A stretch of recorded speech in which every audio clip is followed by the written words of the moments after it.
성부와 성자와 성령의 이름으로 아멘. 하늘을 우러러 사랑을 하느님 아버지 뜻 안에서 승이신 예수님과 도움이신 성령님과 사랑을 성모님과 성녀의 아버지와 성미카엘 대천사와 하늘의 모든 거룩한 천사들과 성인들의 정부를 청하며 기도드립니다. 예수님 어머니, 오늘도 아버지께서 이 인류에게 이렇게 소중하고도 귀한 참된 진실이요 참된 사실인 진리를 가르쳐 주시는 크신 사랑에 감사드립니다. 아버지께서 오늘도 인류에게 주시는 이 말씀들이 이 지상에 살아가는 모든 영혼들의 정신과 사고 방식과 마음에 비수처럼 꽂혀서 그것으로 모두 새롭게 되고 아버지께 올바른 반향을 드리고 지금껏 드려본 적 없는 사랑을 하느님 아버지께 드릴 수 있는 영혼들로 모두 다 변화시켜 주시는 그런 은총의 축복된 시간이 될 수 있도록 축복하여 주옵소서. 아멘. 성부와 성자 성령의 이름으로 아멘. 안녕하십니까. 하느님의 뜻 선교수도의 윤피아 수녀입니다. 오늘도 여러분과 함께 하느님께서 이 지상에 주신 그 마라나타 메시지의 해설을 통해서 아버지께서 우리에게 이 모든 인류에게 어떤 은총을 주시고자 하시는지 함께 살펴보도록 하겠습니다.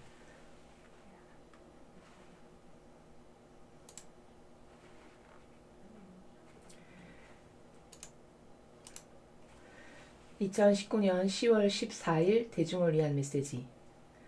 저 모리는 또다시 하느님의 아버지의 성심이라고 알게 된 큰 불꽃을 봅니다. 하느님 아버지께서 말씀하십니다. 자녀들아, 너희의 마음을 내 뜻에 완전히 내맡겨라. 내 자비에 너희의 모든 죄를 의탁했다면 과거에 대한 후회로 시간을 낭비하지 마라. 또한 미래에는 내 은총을 신뢰하여라. 나는 나를 사랑하는 이들을 저버리지 않는다. 너희 구원의 원수는 또한 너희 믿음의 원수이기도 하다. 너희 믿음을 보호해달라고 거룩한 성모의 성심에 청원하여라. 그것이 내가 마리아에게 정해준 역할이다. 매 순간은 내가 오로지 너희를 위해 창조한 소중한 선물이다. 매 순간은 저마다 고유한 은총을 내포한다. 이 은총은 내가 주는 특별한 선물이며 너희를 위한 내 사랑을 너희가 받아들이도록 촉구하기 위해 마련된 것이다. 세상에 분쟁이 존재하는 이유는 내 베푸는 은혜에 대한 신뢰가 부족하기 때문이다. 나는 나를 신뢰하는 모든 일을 위해서 절망을 승리로 바꾸면서 개입할 수 있고 또 그렇게 할 것이다. 또한 나는 원수로부터 심지어 너희가 보지도 알지도 못하는 자들로부터 너희를 구해낼 수 있으며 또 그렇게 할 것이다. 나는 너희가 너희 자신을 아는 것보다 너희와 너희의 필요를 더 잘 안다. 나는 어디에나 있으며 아무것도 내 눈길을 벗어나지 못한다. 그러므로 오늘부터 전에 없이 나를 더 신뢰하기 시작하여라. 시편 5장 12절에서 13절. 그러나 주님께 피신하는 이들은 모두 즐거워하며 영원토록 환호하리이다. 주님 이름 사랑하는 이들을 주님께서 감싸주시니 그들은 주님 안에서 기뻐하리다. 주님께서는 의인에게 복을 내리시고 큰 방패 같은 호의로 그를 덮어주십니다. 주님의 말씀입니다. 하느님 감사합니다. 10월 14일 날 하느님 아버지께서 이 인류에게 주신 메시지를 방금 들으셨습니다. 이 메시지의 핵심은 하느님께 대한 신뢰를 지금 말씀하고 계십니다. 며칠 전 우리는 마라나타 성지를 통해서 하느님 아버지께서 나를 사랑하여라 라는 주제로 말씀하신 메시지의 내용을 들었습니다.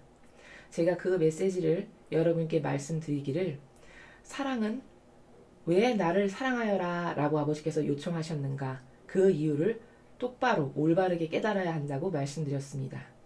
그 이유는 인간의 잘못된 일원적인 사고방식으로 이해하기는 마치 하느님께서 사랑을 구걸하거나 강요하시는 분으로 착각하기 매우 쉽지만 모든 풍요와 그리고 모든 참되고 올바르고 완벽한 것의 주인이신 하느님 아버지께서 인간처럼 속이 좁아서 무엇을 뺏길까봐 전전긍긍하시는 분이 절대 아니시라는 것입니다.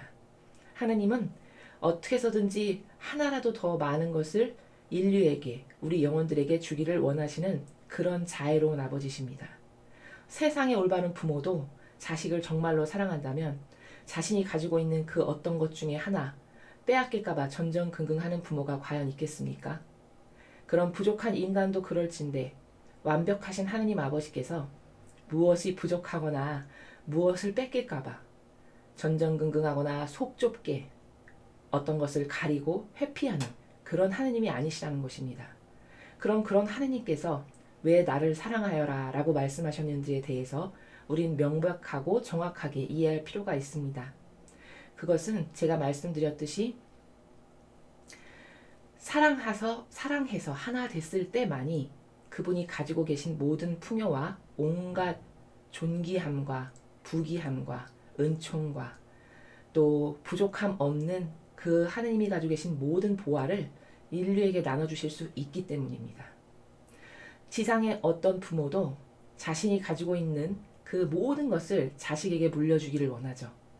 그러나 그 자식이 부모를 극진히 공경하고 사랑하고 하나 되어서 부모와 같은 뜻, 같은 의지로 일치되어 있지 않다면 그 부모가 아무리 많고 좋은 것을 갖고 있다 한들 그것을 자식에게 상속해 줄 수 없습니다.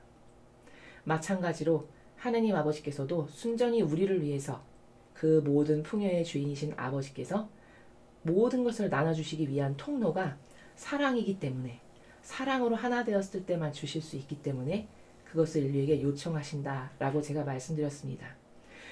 오늘 그 신뢰의 나라도 같은 나라입니다. 여러분, 신뢰의 사전적 정의를 모르는 사람은 없습니다. 그럼 신뢰의 신적인 의미가 무엇일까요? 신뢰라는 것은 눈꼽만큼도 의구심이 없이 아주 작은 나노 단위 세포 하나까지도 완벽하게 하느님 아버지께 다 의탁하고 맡겨드리고 내어드리는 것. 그것도 자발적으로 내 원의에 의해서 내 의지가 그렇게 100%로 다 내어드리는 그것이 완벽한 신뢰 관계입니다. 그러니 사랑의 나라와 매우 비슷하죠. 오늘 하느님께서는 이런 신뢰를 아버지께 두어라 라고 말씀하십니다. 그럼 이것도 왜 그런지 이유를 알아야 더 잘 신뢰를 드릴 수 있죠. 하느님께서 이 마지막 시대에 단 한 명의 영혼도 더 구원하기를 원하시는 우리는 그 마지막 시대에 살고 있습니다. 그럼 구원할 수 있는 그 주인과 완전히 하나 되고 일치되고 용해되어서 그 주인이 원하는 것을 내가 다 원하고 그 주인이 사랑하는 것을 내가 다 사랑하고 그 주인이 소중하게 여기는 것을 내가 소중하게 여길 줄 아는 이렇게 일치되고 하나 되었을 때만 그 주인은 그 영혼을 구원할 수가 비로소 있게 되는 것입니다.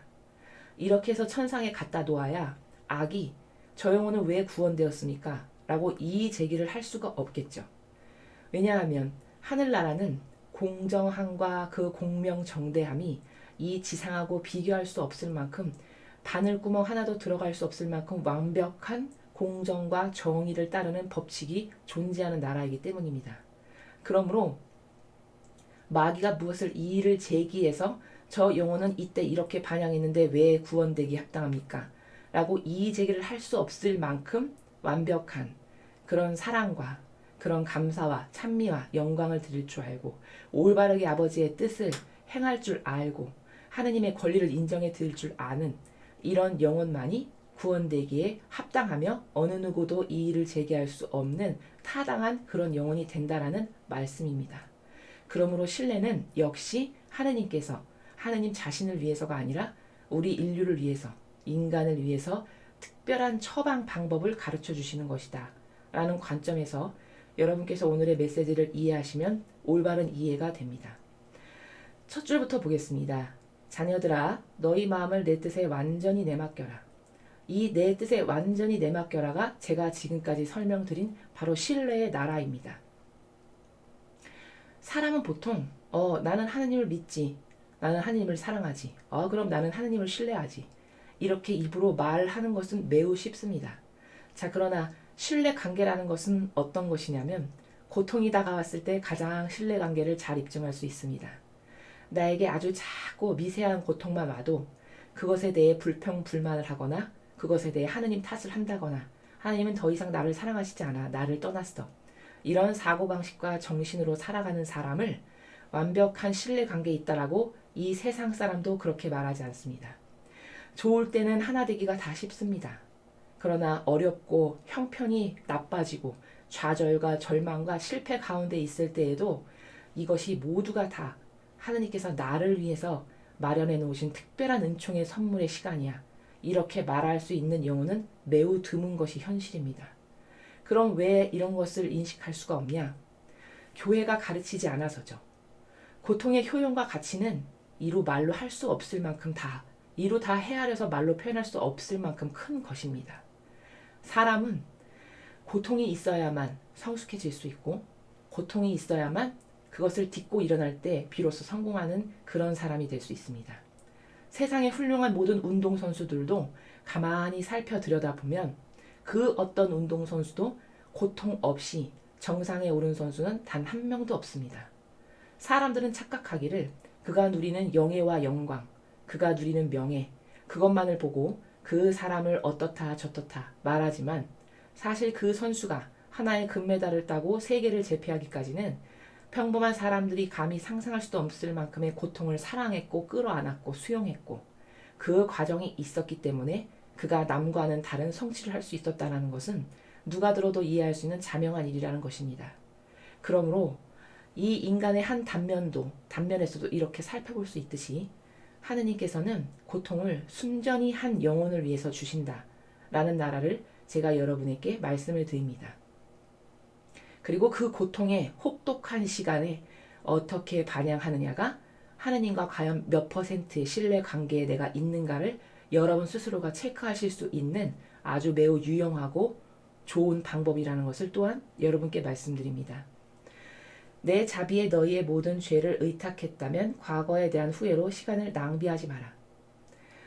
보통 악은 영혼에게 와서 어떻게 꼬드기냐면 야, 네가 이토록 사악하고 죄를 많이 저질렀는데 하느님께서 너를 아직도 사랑하고 그렇게 너에게 큰 희망을 두실 것 같냐? 라고 유혹을 하는 경우가 매우 많습니다. 그럼 나약하고 소심한 인간은 그 마귀의 소리를 그대로 듣고 어떻게 반영하냐면 그래, 나는 너무나도 이렇게 사악한 존재지. 나는 옛날에 이러이러한 짓을 저질렀지. 라며 과거를 끄집어내어 생각하면서 후회하고 좌절하고 절망하게 됩니다. 그러나 아버지께서는 이 두 번째 문장에서 어떤 것을 말씀하시는 거냐면 네가 어떤 죄를 지었건간 네가 그것을 후회하고 뉘우쳐서 회개했다면 나는 과거에 네가 어떤 죄를 지었는지 기억조차도 나지 않는다라고 말씀하시는 바로 그런 하느님이십니다. 그런 하느님께 내가 지은 죄도 아버지 이렇게 저는 부족했습니다. 이것도 다 맡겨드립니다. 그저 이 부족하고 모자란 인간에게 자비를 베풀어 주세요. 이런 마음으로 모든 죄를 맡겨드리고 의탁했다면 더 이상 그 과거를 끄집어내서 후회하거나 거들떠보서 곱씹는 이런 미련맞은 짓을 하지 말거라. 네가 나에게 신뢰로 내맡겼다면 그건 다 이미 용서받은 것이다. 이 나라에서 말씀하시는 것입니다. 또한 미래에는 내 은총을 신뢰하여라. 나는 나를 사랑하는 이들을 저버리지 않는다. 이렇게 말씀하셨습니다.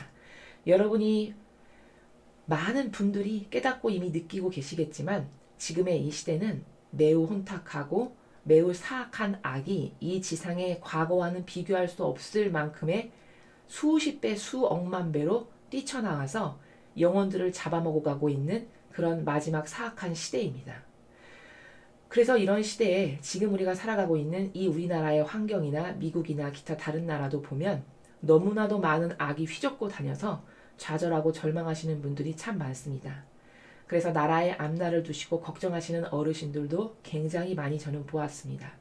그러나 하느님께서는 이 세상에 악을 무찌를 수 있는 것도 하느님이시요 번영과 평화를 주실 수 있는 것도 아버지 한 분뿐이십니다. 사람 눈으로 보기에는 어떤 특별한 대통령이나 어떤 훌륭한 인물이 그 모든 악을 쳐부수고 무찌르며 은총과 평화를 가져다 주는 것처럼 보이겠지만 사실 아버지께서는 성경에서 나뭇잎 하나도 하느님의 뜻이 없으면 절대로 바닥에 떨어지지 않는다 말씀하셨습니다. 그러니 어떤 훌륭한 지도자가 전 세계를 똑바로 이끌고 있는 그 현상조차도 눈에 보이는 현동은 현동에 불과할 뿐이지 사실 그런 일이 일어날 수 있게 허락하시고 그 영혼을 도구로 쓰시는 분은 순전히 하느님 아버지시라는 말씀입니다. 그 영혼의 마음과 정신을 움직이셔서 그의 좋은 속성과 근성을 살리셔서 그가 이런 결정도 하고 저런 결정도 하고 세상에 이런 악도 무찌를 수 있는 지혜도 주시고 은총과 슬기를 주시는 모든 분은 하느님 아버지 한 분뿐이시라는 것을 우리가 똑바로 인지하고 깨달아야 합니다. 그렇기 때문에 미래에는 은총을 신뢰하여라. 지금 네가 살아가고 있는 너의 나라와 세상이 너무나도 혼탁하고 악으로 가득 차서 좌절하고 절망하기 쉽지만, 그러나 내 은총이 모든 것을 다 이룰 것이니 너는 절대로 실망하거나 좌절하지 말아라 라는 말씀이십니다. 나는 나를 사랑하는 이들을 저버리지 않는다. 하느님께서 어떤 분이신지를 우리가 참 많이 배울 필요가 있습니다.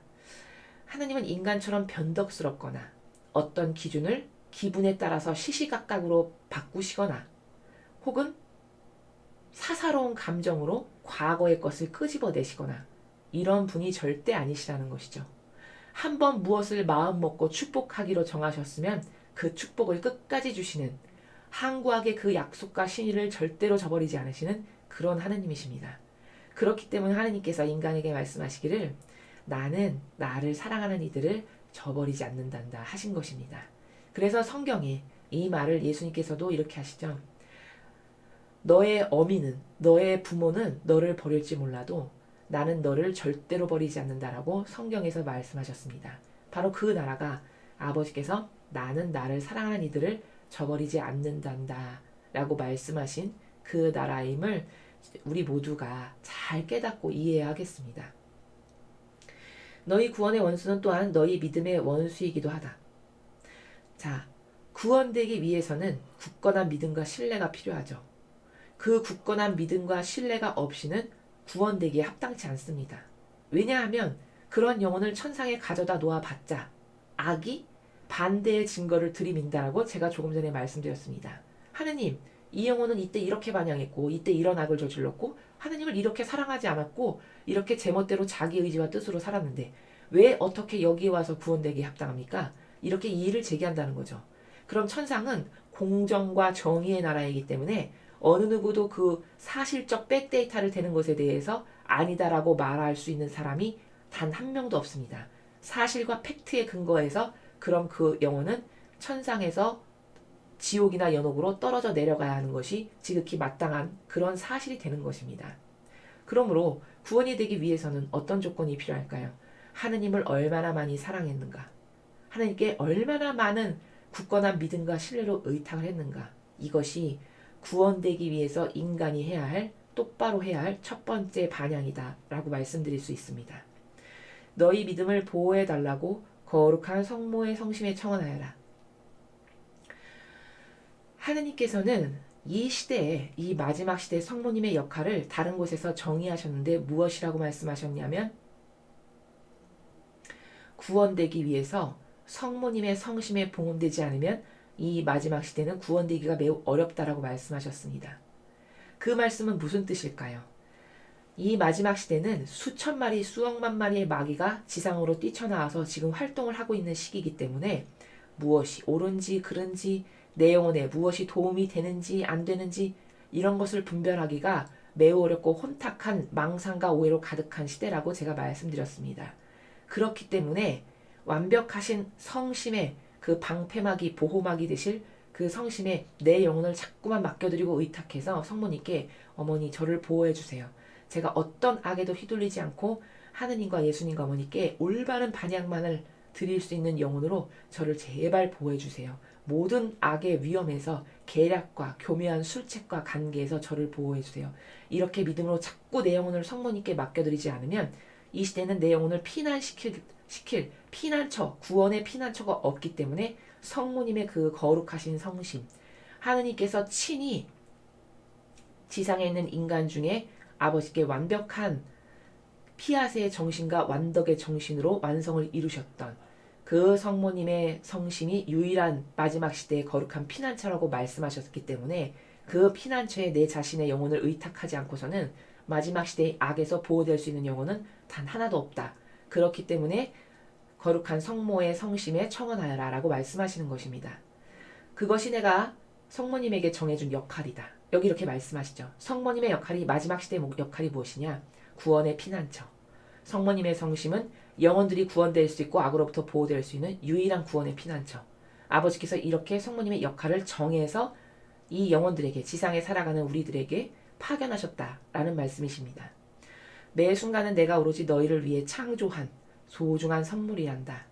그러니까 이 말씀은 무슨 뜻이냐면 우리가 살아가는 데는 기쁨과 즐거움과 환희, 승리 이런 것도 있지만 순간순간마다 고통과 좌절과 실패, 절망 이런 것들이 다가오기도 하죠.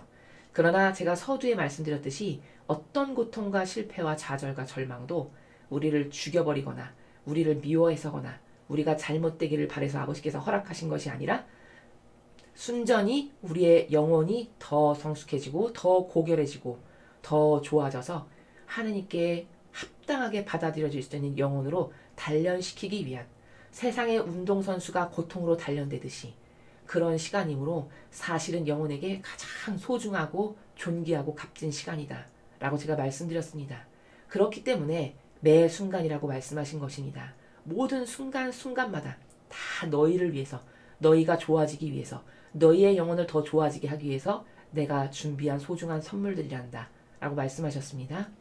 매 순간은 저마다 고유한 은총을 내포한다. 제가 말씀을 드렸죠. 고통과 좌절과 절망이 있을수록 그것이 사실은 영혼이 엄청 많이 고결하게 닦이고 겸손해지며 또 수용하는 폭이 넓어지는 정말 영혼이 성숙해지는 그런 소중한 순간이라는 것을 제가 서두에 말씀드렸습니다. 그렇기 때문에 좋을 때나 나쁠 때나 저마다 고유한 은총을 다 내포하고 있는 것이란다 라고 말씀하신 겁니다. 지금 우리나라의 현실도 이 어렵고 힘든 2년 반의 시간이 없었다고 여러분 한번 생각해 보십시오. 그럼 국민 여러분께서 어떤 것이 악이고 어떤 것이 선이며 분별할 수 있는 그런 현실이 과연 허락될 수 있었을까요? 물론 고통스럽고 힘겨운 시간을 우리나라 백성들이 모든 국민들이 지금 보내고 계시지만 사실 그 고통스럽고 힘겨운 이 모든 시간이 하나님께서 왜 허락하신 것이냐? 이 고통스럽고 어려운 시간을 통해서 무엇이 진짜고 가짜인지 똑바로 분별할 수 있는 그런 눈을 길러주시기 위해서 그리고 더 이상은 속지 않게 하시기 위해서 이 모든 시련의 시간을 허락하셨다라는 것입니다. 그러므로 아무리 고통스럽고 힘겹더라도 힘을 내시고 좌절하거나 절망하시기보다는 희망으로 가득 차서 이 고통의 시간에 더 많은 회개와 반성의 기도를 내가 하나님께 드려야지. 그래서 아버지께서 우리나라를 용서해 주시고 싶으신 마음이 드는 영혼이 내가 돼야지. 그런 마음과 각오로 여러분께서 더 많이 회개와 배상과 보속의 기도를 하시고 이 나라가 이 고통의 시간을 지나서 더 번영과 축복의 나라가 될 수 있도록 하나님께서 이끌어 주시고 싶으신 마음이 드실 수 있도록 그런 기도를 더 많이 하신다면 오히려 고통이 없었던 시절보다 고통을 통해서 성숙하고 분별의 눈이 열리고 선하게 구별을 할 수 있는 영혼들이 가득 찬 새로운 나라가 될 수 있다라는 희망으로 가득하다는 것을 여러분 모두가 이게 사실적인 진실이라는 것을 아셨으면 좋겠습니다. 이 은총은 내가 주는 특별한 선물이며 너희를 위한 내 사랑을 너희가 받아들이도록 촉구하기에 마련된 것이다. 지금 제가 말씀드린 바로 그 나라죠. 하나님께서 주시는 매우 특별한 선물이라고 말씀하셨습니다. 인간은 근데 반대로 이해하죠. 고통의 시간을 특별한 선물이라고 하기보다는 저주받은 시간이구나. 나는 버려졌구나. 하나님은 더 이상 나를 사랑하시지가 않아. 사랑한다면 이렇게 하실 수가 없지. 이런 나라에서 이런적이고 저급한 나라에서 받아들이는 것이 우리들이죠. 그렇지만 그것은 나의 사고방식이 병들었기 때문이고 신적인 질서, 신적인 사고방식에서는 이것이 얼마나 축복된 내 영혼을 위한 소중한 시간인지를 우리 모두가 잘 깨달아야겠습니다. 세상에 분쟁이 존재하는 이유는 내 베푸는 은혜에 대한 신뢰가 부족하기 때문이다. 자, 여러분, 분쟁이 존재하는 것은 왜 그럴까요? 이 나라에 숱한 수많은 분쟁이 존재하는 이유, 한 공동체에 수많은 분쟁이 있는 이유는 왜 그럴까요? 그것은 사람마다 따라야 될 기준이 다 다르기 때문입니다. 어떤 사람은 이 기준을 따라야 된다고 외칠 것이고 또 어떤 사람은 이런 기준을 따르는 것이 맞다고 외칠 것입니다. 그것을 지금 시대에는 상대주의라고 부르죠. 그리고 이 시대에는 상대주의가 마치 타당한 진리인 것처럼 온 인류가 상대주의가 맞다라고 여기고 살아갑니다. 그러나 여러분, 진리는 절대주의입니다. 진리의 나라는 수억만 년이 지나도 변화하지 않는 영원 불변의 하나의 원리. 그러나 그것이 과거 구약 시대에도 예수님이 오셨을 때도 지금 시대에도 미래 시대에도 완벽하게 맞아 들어가고 적용되는 그런 불변의 완벽한 원리와 관점들의 나라. 이것이 바로 진리입니다. 그러므로 진리는 절대주의요. 그 절대주의가 시대 상황에 따라 누구에게 더 유익이 되는 그런 방향에 따라서 조금씩 변경되는 그런 마귀적 법이 아니라 어떤 시대 어느 누구에게든 공평하게 똑같이 적용되는 공명정대한 절대적인 원리. 이것이 바로 진리의 나라라는 겁니다. 그럼 상대주의는 이 진리의 관점으로 봤을 때 얼마나 악한 악일까요? 상대주의는 너에게도 맞는 것이 조금 있고 나에게도 맞는 것이 있고 네 말도 맞고 내 말도 맞고 저 사람이 저런 의견을 낼 수도 있는 거지. 이 모든 것을 수용하고 받아들임으로써 그때부터 무슨 일이 생기냐면 분쟁이 생기기 시작합니다. 이 사람 말도 들어줘야 되고 저 사람 말도 들어줘야 되고 내 의견도 어느 정도는 일리 있고 이렇게 되면 따를 기준이 한 공동체에 100명이 살면 100명의 기준이 난립하게 되겠죠.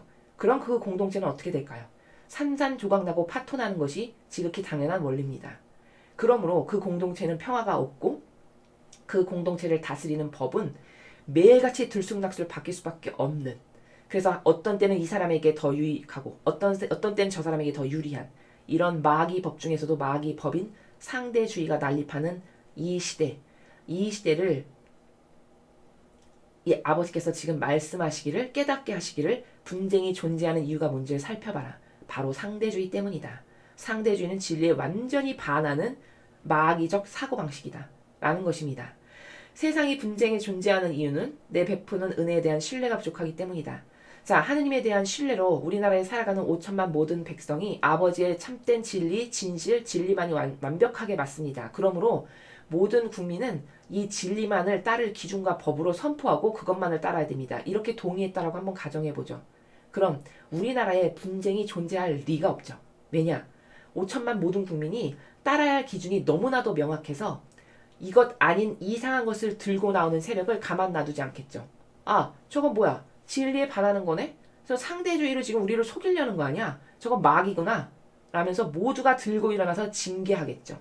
이렇기 때문에 진리의 나라로 무장된 영혼이나 공동체나 혹은 한 나라는 어떤 마귀도 감히 거기에 끼어들어서 무슨 짓을 할 수가 없습니다. 한 공동체도 1000명이 아니 1억 명이 살아가도 우리가 따라야 될 마땅한 기준은 어느 시대에 누구에게 적용해도 완벽하게 퍼펙트하게 맞는 참된 진실이요 참된 사실인 진리, 이것만이 따를 기준이고 완벽한 것입니다. 라고 모두가 동의했다면 1억 명이 살아가도 평화 자체인 것입니다. 그러므로 이 혼탁한 상황은 왜 발생했느냐? 따라야 될 기준이 무엇인지 몰라서, 그리고 따라야 될 기준이 사람마다 다른데 그것을 다 수용하고 받아들이는 것이 옳다라고 충동질해서 상대주의가 난립하기 때문이라는 것을 우리가 절실하게 깨달아야 한다는 것입니다. 그래서 한 나라나 공동체나 영혼에게 평화가 있기 위해서는, 하느님 아버지께서 주시는 신적인 평화가 있기 위해서는 따를 규범이 무엇인가, 내가 과연 믿고 따르는 규칙과 규범은 난 어떤 것을 믿고 따르는가 라는 것을 가장 먼저 고찰해보고 생각해보아야 합니다. 나는 나의 감정에 의해서 때때로 이게 좋고 어떤 땐 저게 좋으니 그 무질서한 나의 감정, 사사로운 감정, 나에 맞지도 않는 이상한 기준, 나에게만 유익한 이상한 기준, 나는 이것을 따르고 살아가는 사람인지, 아니면 시공을 초월한 완벽하신 하느님의 신적인 질서, 난 이것만이 맞다라고 생각해서 그것만을 따르기를 갈망하는 사람인지, 이것을 먼저 살펴보아야 합니다. 그래서 한 나라의 법도 어떤 기본과 기틀 위에 세워져야 마땅하고 타당하냐면 영원 불멸의 어떤 시공을 초월해도 변질되지 않는 완벽한 참된 진리, 이것만을 따르는 것이 맞다라고 생각하는 이 사고 방식의 나라에서 헌법이고 지켜야 될 규칙이고 질서가 다 정해지는 것이 완벽한 것이라는 것을 여러분께 말씀드립니다. 그래서 세상에 분쟁이 존재하는 이유는 왜 그러시냐? 왜 그러냐면 상대주의 때문이다. 모두가 상대주의가 하나도 이상하다라고 생각하지 않기 때문에 그 마귀적 법을 수용하고 받아들여서 하느님의 이 완벽하신 법인 신적인 질서가 있음에도 불구하고 이건 다 폐기하고 인간의 각각 개수마다 사람 숫자마다 옳다라고 여기는 그 모든 상대주의를 받아들여서 분쟁이 끊임없이 일어나는 그런 마귀적인 사회, 마귀적인 세상, 마귀적인 가정, 이런 것을 자초하고 만들어가고 있다는 것을 하느님께서 지금 깨닫게 하시는 것입니다. 나는 나를 신뢰하는 모든 일을 위해서 절망을 승리로 바꾸면서 개입할 수 있고 또 그렇게 할 것이다. 서두에 말씀드렸듯이 세상의 모든 악을 무찔러 이길 수 있는 것은 사람이 할 수 있는 일이 아닙니다. 사람은 그 악을 바라볼 수 있는 눈조차도 없는 것이 실정입니다. 왜냐하면 사람은 형상적인 것에 휘둘리는 존재이기 때문에 그 형상적인 것 너머에 존재하는 본질의 숨은 의도와 숨은 계략, 마귀가 어떤 숨은 의도와 계략을 가지고 나라를 망하게 하고 공동체를 망하게 하고 내 영혼을 패망하게 하는지를 절대로 깨달을 수가 없습니다. 그렇기 때문에 악을 물리쳐 이겨주실 수 있는 분은 유일한 한 분, 하느님 아버지 한 분뿐이십니다. 근데 그 악을 물리쳐 주시고자 하실 때 이 지상에 매개체적인 영혼이 필요합니다.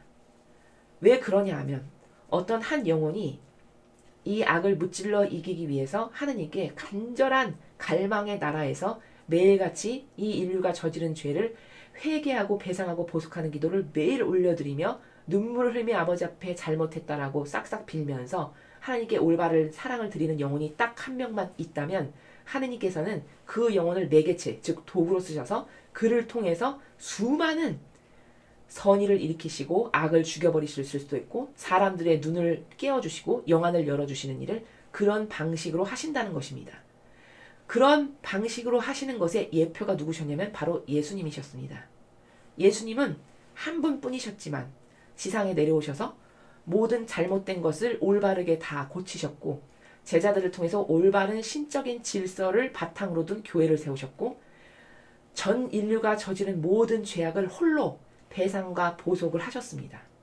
그러므로 이렇게 2000년 전에 예수님께서 하셨던 일을 우리 모두가 매개체로서 각각의 영혼들이 이런 올바른 정신 세계와 사관 가운데 그런 일을 한다면 하나님께서 그런 영혼들을 도구로 쓰셔서 모든 악을 무찔러 이기실 수 있고 또 사람들의 눈과 영안을 열어주실 수도 있고 선의를 얼마든지 다시 만드실 수도 있고 패망과 성공을 자유자재로 그런 영혼들을 통해서 아버지께서 하실 수 있다라는 말씀이십니다. 그래서 절망을 승리로 바꾸면서 개입할 수 있고 그렇게 할 수 있는데 신뢰하는 모든 일을 위해서 즉 신뢰하는 영혼들을 통해서 이런 일을 하실 수 있다라는 말씀이십니다. 또한 나는 원수로부터 심지어 너희가 보지도 알지도 못하는 자들로부터 너희를 구해낼 수 있으며 또 그렇게 할 것이다. 마지막 시대의 악은 과거에는 비교할 수 없을 만큼 사악하고 교묘하고 그리고 인간이 분별하기가 어려울 만큼 매우 교묘하고 복잡 다산해졌습니다. 그래서 사람은 그 악의 뿌리요 근원임의 원천이 과연 어떤 것인지 절대 알 수가 없습니다. 그러므로 알 수 없으니까 무찌를 쓰는 더더욱 없죠. 그러나 하느님은 인간의 머리카락 개수도 세어놓으신다라고 성경에 말씀하셨습니다. 그 정도로 마음의 그림자까지도 다 아시는 분이시죠. 왜냐하면 창조하고 만드셨으니까요. 그런 분이 악의 뿌리가 어디고 누가 악에서 주도적인 역할로 인류를 패망하게끔 지금 교묘하게 유도하고 있는지 이런 것들을 대낮같이 아시는 분이시라는 말씀입니다. 그렇기 때문에 네가 알지도 못하고 깨닫지도 못하고 볼 수는 더더욱 없는 그런 악을 나는 다 알고 있으므로 내가 다 무찌르고 쳐부술 수 있다 라고 말씀하시는 것입니다. 나는 너희가 너희 자신을 아는 것보다 너희와 너희의 필요를 더 잘 안다. 제가 방금 말씀드렸죠. 마음의 속 그림자까지도 헤아리시는 분이시다. 머리카락 숫자도 세어놓으신 분이시다. 왜냐하면 만드셨으니까. 창조 주시니까 당연히 알 수밖에 없죠. 예를 들어 자동차가 고장났다고 생각해 봅시다. 그럼 자동차를 고치기 위해서는 어디로 가야 할까요? 그 자동차를 만들었던 생산 공장으로 보내는 것이 지극히 당연한 이치죠. 마찬가지로 우리를 만들고 지으신 하느님 아버지께서 우리의 속속들이 내면의 작은 것까지도 모르신다라는 것은 이런 이치에 맞지 않는 말이죠. 그러므로 필요를 네가 무엇이 필요한지 너는 잘 알지 못해도 너의 본질적인 영혼에 필요한 것이 무엇인지는 다 알고 있다. 나만이 오직 안다. 라고 말씀하십니다. 나는 어디나 있으며 아무것도 내 눈길을 벗어나지 못한다. 그러므로 오늘부터 전에 없이 나를 더 신뢰하기 시작하여라. 하느님이 미국에서 발현하신다라고 해서 미국에만 계신 게 아니죠. 시공을 초월하신 분이십니다. 발현은 미국에서 하시지만 지금 당장 내 마음속에도 오실 수 있으신 분이시죠. 초월자이시니까요. 그러니까 어디에나 있다라고 말씀하십니다. 지금 이 순간 내 마음에도, 다른 사람의 마음 안에도, 또 미국에도, 혹은 우리나라에도, 유럽에도 동시다발적으로 얼마든지 개입하셔서 세상의 모든 일을 다 지금 바꾸고 계시고 아버지의 뜻 안에서 이루고 계시는 그런 분이시죠. 그래서 아무것도 하느님의 눈길을 지하 수억만 킬로 땅굴을 파고 들어간다고 해도 절대로 하느님의 눈길에서 벗어날 수 없다는 것이 명백한 사실입니다. 그렇기 때문에 이런 하느님께 사랑과 신뢰로 온전히 맡겨드리는 의탁을 해야, 그렇게 할 때만이 내 영혼을 구할 수 있는 유일한 길이고 이 나라의 운명을 되돌릴 수 있는 유일한 길이며 교회의 잘못된 것을 바로잡을 수 있는 유일한 희망이다. 그래서 우리는 나를 매개체로서 하느님께서 이 모든 일을 전 인류와 이 나라와 내 영혼 안에서 이루실 수 있도록 매일같이 맡겨드리고 의탁드리고 신뢰하고 사랑하는 것을 순도를 점점 더 높여서, 예전에 하느님을 사랑하는 마음이 10%인 것 같았다면 오늘은 20%, 내일은 30%, 모레는 40% 이렇게 계속 순도를 높이셔서 100%, 억만 프로가 될 때까지 순도를 높이셔서 하느님께서 나를 통해서 못 이루시는 일이 단 하나도 없는 그런 영혼들로 올바르게 화답을 드리는 우리 모두가 되어야 하겠습니다. 이상 2019년 10월 14일 대중을 위한 메시지 해설을 마치겠습니다. 감사합니다.